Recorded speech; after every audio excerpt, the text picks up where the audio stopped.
I'm going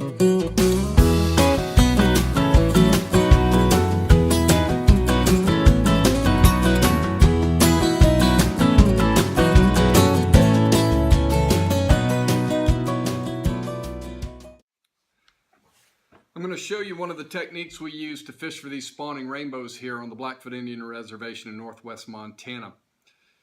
Now, most of the time we're fishing with an indicator and then having our fly set up underneath, and we'll just cast out and let that indicator and those flies free drift with the wind and the waves, and let the waves create all the action we need. And then sometimes at the end of your drift you can move it in towards you and you'll pick up fish that way.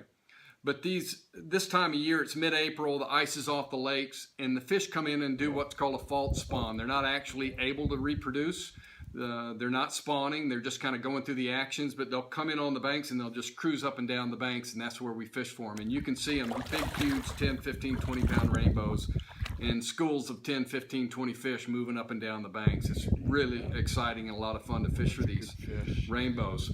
Now, we're just outside Glacier National Park on the Rocky Mountain front, so we do have to deal with some wind. And so I normally fish with an 8-weight rod. I'll use a 9-foot leader, about a 3X, 8 pound, and then I'll tie on my fluorocarbon from that point, tippet material. I normally use just Berkeley Vanish. It's inexpensive, 110 yards of material. I'll use usually two different types of indicators. This one I like a lot, but you have to feed the line through the indicator, but it releases when the fish hits. You'll create a little loop on that toothpick and then run that down into the indicator, and it pinches, but as soon as that fish hits, it'll slide down to that bottom fly or the top fly and won't tend to pull that fly out of the fish's mouth. It's just easier to fight the fish.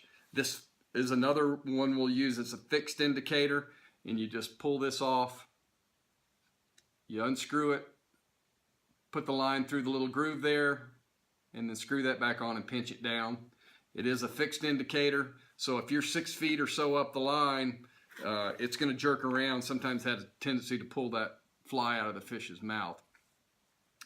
First thing I'll do is tie on fluorocarbon about a foot section, so that when I have to retie this, if it gets tangled or anything, or I want to change flies out or setups, I don't have to keep redoing the whole thing and start eating into this leader, which is, as you know, the further up you get, it gets thicker and your knot's going to get weaker. So tie on your first section, use any knot you want. I tend to use a blood knot, and then on this second blood knot, I'll just leave 2 long tag ends, one shorter than the other. So the top tag end for the top fly is about 10 to 8 inches long, and then the second one is going to be about 18 inches long or so. Whatever keeps the whole thing, the rig balanced for casting. And then you can tie on, I usually will tie, this is one of my favorite flies, the Denny Ricker Silbugger and Olive. With dyed hackle, orange hackle, grizzly hackle. It's just a fantastic fly. We fish it all summer long, but it's great for this time of year. I think they're thinking it's a leech of some sort. And then here's another good fly. Of course, you can use whatever you want, but this is a little flashback scud. It's a food source. It's in the lake year round, and they tend to like it this time of year. So you've got your 2 flies on, and then I always tie with the loop knot. If you don't know it, I'll do another video showing how to tie that, but it's really important because it gives a lot of action to that fly and just lets it flop around. Same with this top fly.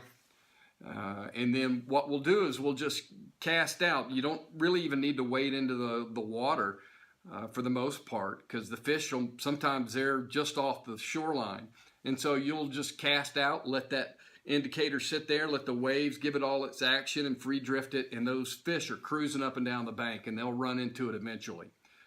But that's the setup we use. We'll use it all year long, but especially during the spring spawn, but it's effective all year long.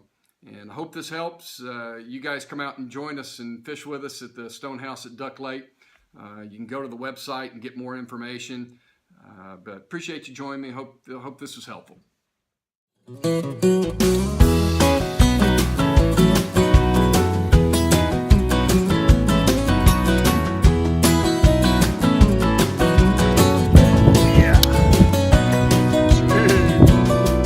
Hope your mountains are high, your sky's blue, and your rivers are full of fish.